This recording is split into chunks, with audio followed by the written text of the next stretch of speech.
What's going on, Bird Gang? My name is Mike on YouTube, and welcome to the Eagles Fan Show. So every week we're going to be going over Eagles news. We're going to be going over my thoughts from last week's game and my predictions for the upcoming game. If you guys like the content, I'm going to be coming out with a new video every single Monday, so you hit the like button, you hit the subscribe button, and notification bell. That way you don't miss these videos every single Monday.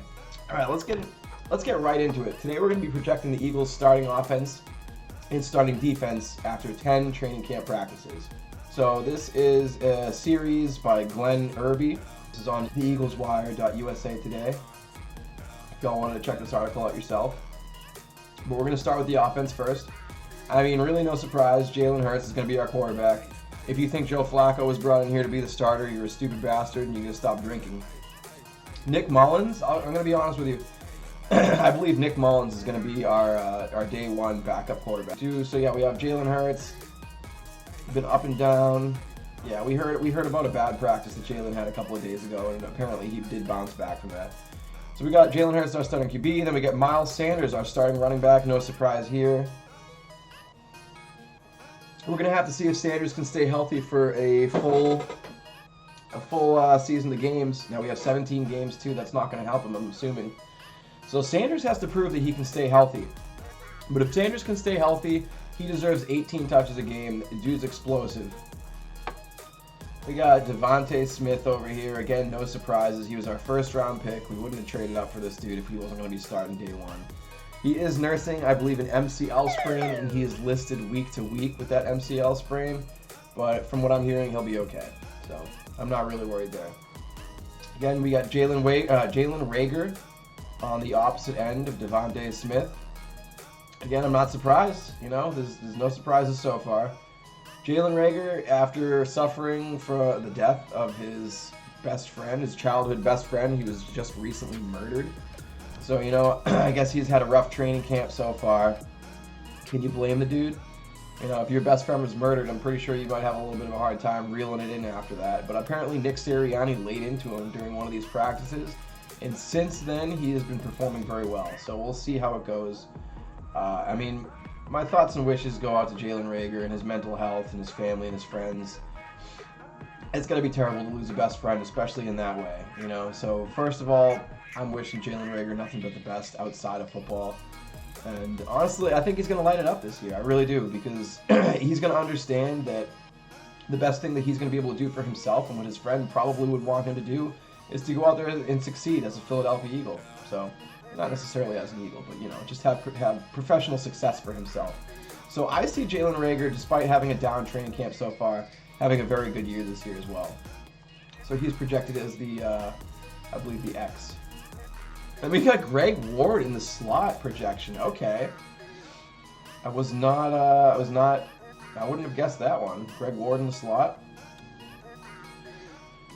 Fulgham or Rager would also fit nicely in the slot, but Ward has been Philadelphia's most consistent wide receiver over the past 3 seasons. Looks like this dude's going to award Greg Ward the slot receiver position just because he's been so solid and consistent over the last couple of years. Then we got Dallas Goedert winning the starting role over Zach Ertz, if Zach Ertz is still here, of course. Goddard gets the nod because he's months ahead of Ertz from an install standpoint. Okay, I got you. I mean, we are installing a new offense, so that does make sense.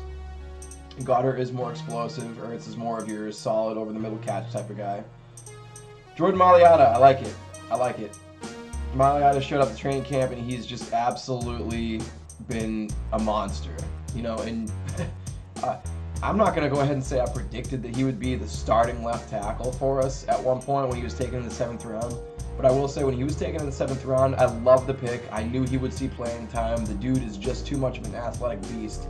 If he had any sort of brain in between his skull, we knew that he was going to be able to retain some sort of retain enough of blocking schemes and, you know, concepts that he'd be able to go out there and athletically dominate, maybe be a swing tackle. But this dude's come out and he has won the starting job. Good for him.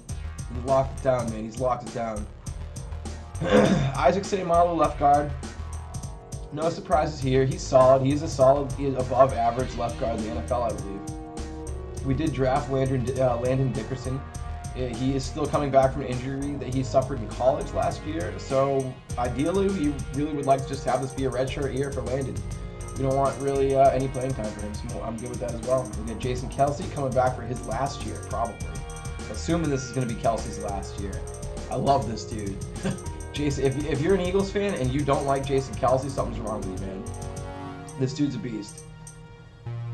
Brandon Brooks, no surprises here. He is dealing with that hamstring injury. You know, he has been injury prone the past couple of years. But when he is healthy, best right guard in football. We'll see if he can come back. He is on the younger side of 30 as well, so I think he can come back fine. Then we got Lane Johnson at right tackle. Yet again, no surprises here. So really, I'm going to go ahead and say my biggest surprise on this whole list is going to have to be Greg Ward. Greg Ward winning that slot receiver position. You know, a lot of people might have Devonta Smith and Travis Fulgham on the outside and then put Jaylen Rager in the slot. But, you know, that's semantics. We'll see how that goes. All right, we're going to head over to the defense now. We're going to go ahead and project the Eagles' starting defensive lineup after the first 10 practices. Again, this one's by Glenn Irby.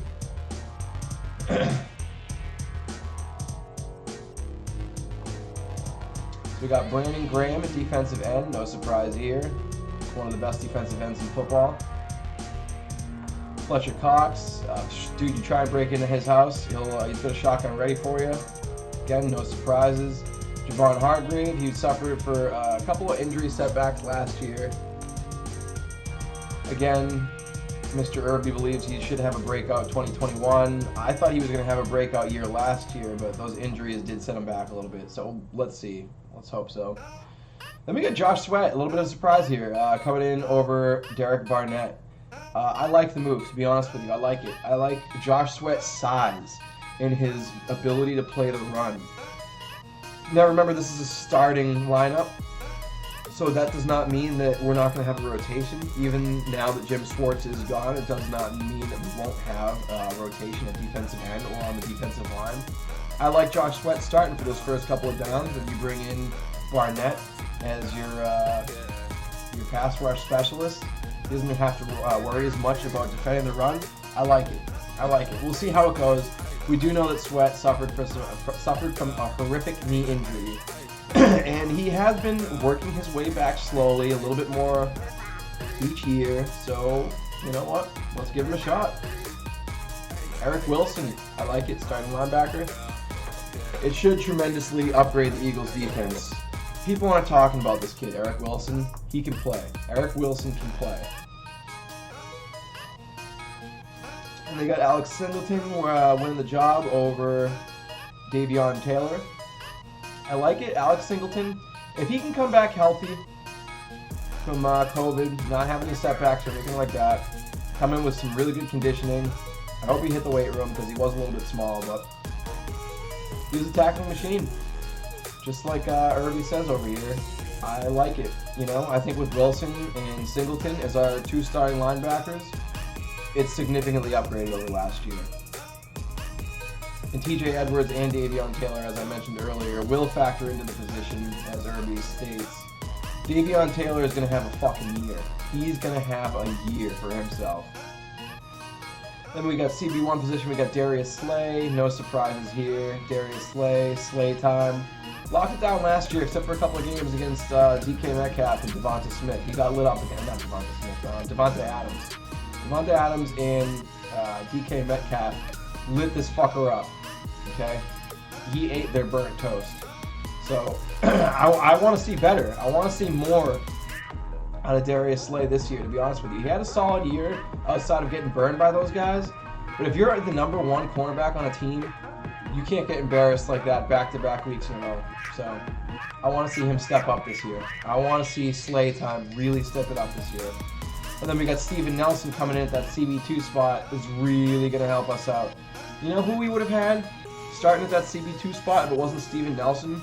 Maybe Scott McPherson? I don't even know if that's his name. I know it's McPherson's last name. We would have had McPherson, the kid we just drafted this year. Or we would have the Jaquette fella, you know? I'm not comfortable with any of them. So the trade for Steven Nelson, we get him from the Steelers. I love that pick. I don't think that he's as good of a cornerback as Pro Football Focus wants to label him as, but he'll work perfectly fine as a CB2. It's a huge upgrade over last year. We got Avonte Maddox playing the slot. I like it. I think Avonte Maddox's natural position is safety. That's my personal opinion. We'll see how he does in the slot where he doesn't have to defend bigger receivers like he had to last year. He was caught in a lot of mismatches. I think this dude's going to have a bounce back year. He's not going to be by any means a Pro Bowler, but I like him winning the slot position. That makes a lot of sense. Anthony Harris is going to be one of our starting safeties. Yeah, last year was a tackling machine coming over from Minnesota. The year before that, he was an interception machine. So let's see how it goes. Hopefully he can combine those two skills and have an overall solid year. And Rodney McLeod at the other starting safety spot. No surprises here. He's coming back from a torn ACL, so we'll see how he bounces back. Hopefully he can play a little bit of a leadership role. And that's going to round it out, guys. So be sure that if you enjoyed the content, I'm going to be coming out with new videos every single Monday, that you hit the like button, hit the subscribe button, and I will see you guys next Monday.